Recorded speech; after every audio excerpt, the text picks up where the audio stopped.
Hello friends, exam hall के YouTube channel में आप सभी का स्वागत है।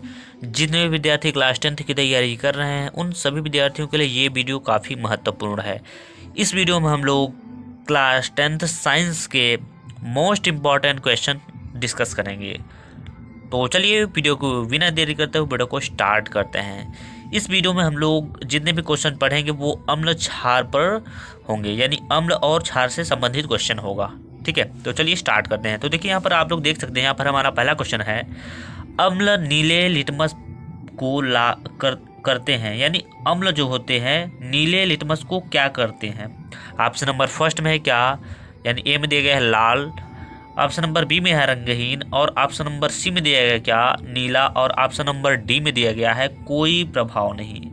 यानी अम्ल नीले लिटमस पत्र को क्या करते हैं भाई, नीले लिटमस को क्या कर देते हैं। तो आप सभी लोग जानते होंगे अम्ल जो है नीले लिटमस को क्या कर देते हैं, लाल कर देते हैं। यानी ऑप्शन नंबर आपका ए में जो दिया गया है वो आपका करेक्ट हो जाएगा। ठीक है, चलिए क्वेश्चन नंबर दूसरे की ओर चलते हैं।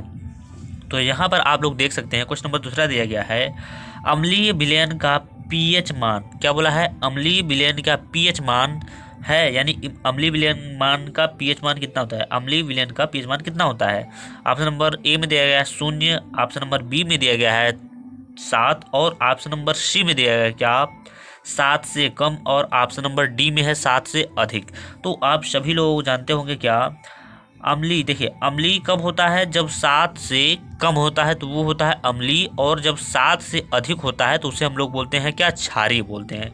ठीक, क्या बोलते हैं, जब 7 से अधिक होता है तो उसे हम क्षारीय बोलते हैं, और जब 7 से कम होता है तो उसे हम लोग बोलते हैं क्या, अम्लीय बोलते हैं। यदि आपका क्वेश्चन एक आपको बन रहा होगा, यदि 7 होगा तो वो क्या होगा, तो यदि आपका कोई भी विलयन का पीएच मान 7 है तो वो विलयन जो है उदासीन होगा। ठीक है, क्या होगा, उदासीन।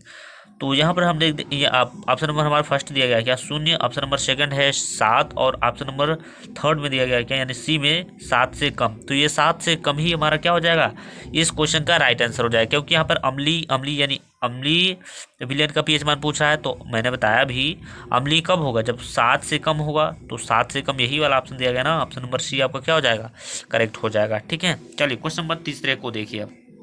तो ये है आपका क्वेश्चन नंबर तीसरा। आप लोग यहाँ पे देख सकते हैं दिया गया है, उदासीन विलयन के लिए कौन सा कथन असत्य है, यानी उदासीन विलयन के लिए कौन सा कथन क्या है, असत्य है। ऑप्शन पहला दिया गया है ऑप्शन नंबर यानी के में, हाइड्रोजन आयन सांद्रण का मान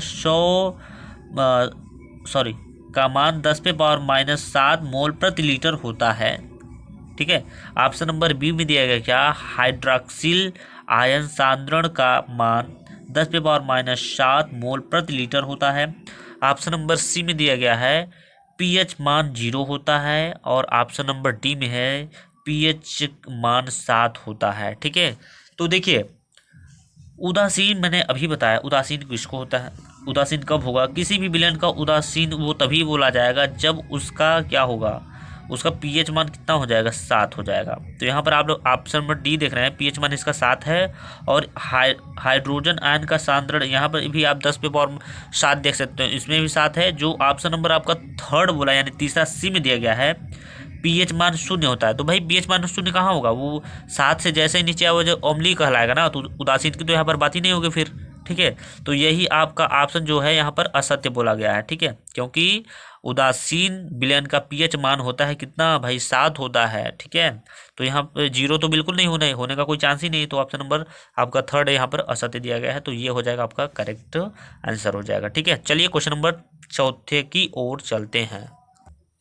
यहाँ पर दिया गया है आपका क्वेश्चन नंबर चौथा। क्वेश्चन नंबर चौथा में दिया गया है क्या, नौसादर का रासायनिक सूत्र है, यानी नौसादर का जो रासायनिक सूत्र होता है वो क्या है। ऑप्शन नंबर फर्स्ट में दिया गया है NaCl यानी सोडियम क्लोराइड। ठीक है, ऑप्शन नंबर सेकंड यानी बी में दिया गया है सोडियम कार्बोनेट यानी Na2CO3। ठीक है, ऑप्शन नंबर तीसरे में दिया गया है यानी सी में NH4Cl।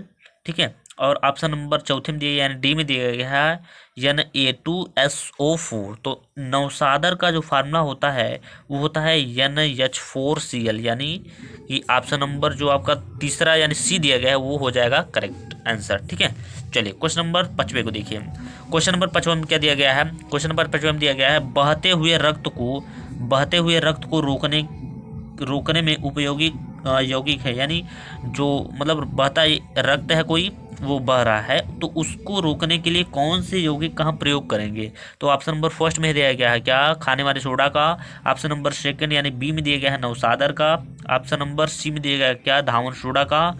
और ऑप्शन नंबर डी में दिया गया है क्या, फिटकरी का। ठीक है, तो आप सभी लोग जानते होंगे क्या, जब आप कभी भी बाल कटवाने गए होंगे तो वहाँ पर थोड़ा सा देखिए, जब नाई जो है बाल बनाता है तो कहीं ना कहीं वहाँ पे कट थोड़ा सा हो जाता है।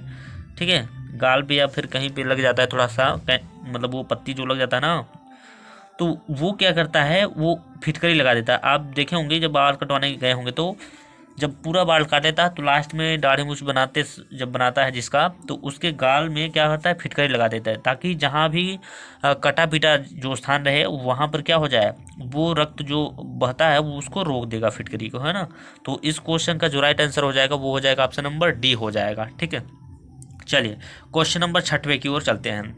तो देखिए क्वेश्चन नंबर 6वां क्या बोल रहा है, प्लास्टर ऑफ पेरिस में कितने अणु क्रिस्टल जल के होते हैं? ठीक है, ऑप्शन नंबर ए में दिया गया क्या, 1। ऑप्शन नंबर बी में दिया गया है 2। और ऑप्शन नंबर सी में दिया गया है क्या, 3। और ऑप्शन नंबर डी में दिया गया है 4। ठीक है, तो देखिए प्लास्टर ऑफ पेरिस में अणुओं की संख्या होती है मतलब अणु क्रिस्टल जल होते हैं कितने, 1 होते हैं भाई। कितना होते हैं, 1, यानी कि ऑप्शन नंबर ए आपका जो है करेक्ट हो जाएगा। ठीक है, चलिए क्वेश्चन नंबर 7वें की ओर चलते हैं। ठीक है, देखिए ध्यान से पढ़िएगा। तो देखो क्वेश्चन नंबर 7 दिया है क्या, प्रबल अम्ल के जलीय विलयन में किसका अधिक्य होता है? यानी प्रबल अम्ल में जलीय विलयन में किसका अधिक होता है? क्या H+ आयनों का, या फिर OH- आयनों का, यानी निगेटिव में दिया गया है, या फिर क्लोरीन निगेटिव आयनों का, या फिर दिया गया है क्या, सोडियम प्लस आयनों का। ठीक है, तो देखिए प्रबल अम्ल के जलीय विलयन में H आयनों यानी H+ आयनों का, H+ आयनों का अधिक होता है, अधिक मतलब अधिकता होता है, H+ आयनों का जो है अधिकता होती है। तो फिलहाल इस क्वेश्चन का जो राइट आंसर हो जाएगा वो हो जाएगा ऑप्शन नंबर फर्स्ट, यानी कि ए वाला हो जाएगा। ठीक है, चलिए क्वेश्चन नंबर 8वें की ओर चलते हैं। ये देखिए हमारा है क्वेश्चन नंबर 8वां। क्वेश्चन नंबर 8वां क्या बोल रहा है, प्रबल अम्लीय विलयन में मिथाइल ऑरेंज का रंग होता है। यानी प्रबल अम्लीय विलयन में मिथाइल ऑरेंज का रंग कैसा होता है, लाल होता है, या फिर पीला होता है, नीला होता है, या फिर रंगहीन होता है?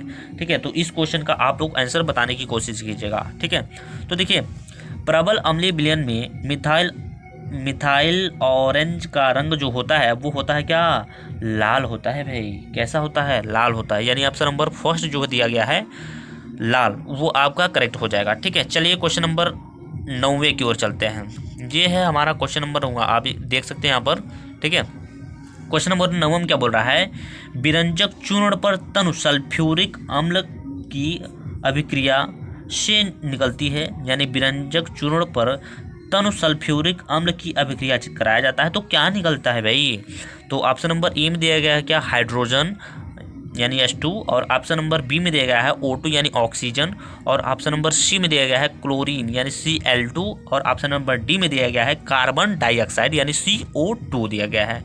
ठीक है, तो देखिए होता क्या है, जब विरंजक चूर्ण पर तनु सल्फ्यूरिक अम्ल की अभिक्रिया जब कराई जाती है, ठीक है, तो जब अभिक्रिया कराई जाती है वहाँ पे तो क्लोरीन मतलब क्लोरीन जो है निकलता है बाहर। ठीक है, क्या निकलता है, क्लोरीन। तो इस क्वेश्चन का जो राइट आंसर हो जाएगा वो हो जाएगा ऑप्शन नंबर सी हो जाएगा। ठीक है, चलिए अब हम लोग देखेंगे इस वीडियो का लास्ट क्वेश्चन, यानी क्वेश्चन नंबर 10वां। ठीक है, देखिए समझने की कोशिश कीजिएगा भाई लोग। तो देखिए यहाँ पर दिया गया है क्या, सोडियम कार्बोनेट के जलीय विलयन में कार्बन डाइऑक्साइड अधिकता में प्रवाहित करने पर प्राप्त होता है। यानी क्या प्राप्त होता है, तो सोडियम कार्बोनेट के जलीय विलयन में कार्बन डाइऑक्साइड अधिकता में प्रवाहित करने पर हमें मिलता है क्या, सोडियम बाइकार्बोनेट यानी NaHCO3। यानी ऑप्शन नंबर बी में जो दिया गया है NaHCO3, इसे हम लोग सोडियम बाइकार्बोनेट भी पढ़ते हैं। तो इस क्वेश्चन का जो राइट आंसर हो जाएगा वो हो जाएगा क्या, ऑप्शन नंबर बी हो जाएगा। ठीक है, तो इस वीडियो में बस इतना ही, मिलते हैं नेक्स्ट वीडियो में, तब तक के लिए जय हिंद जय भारत।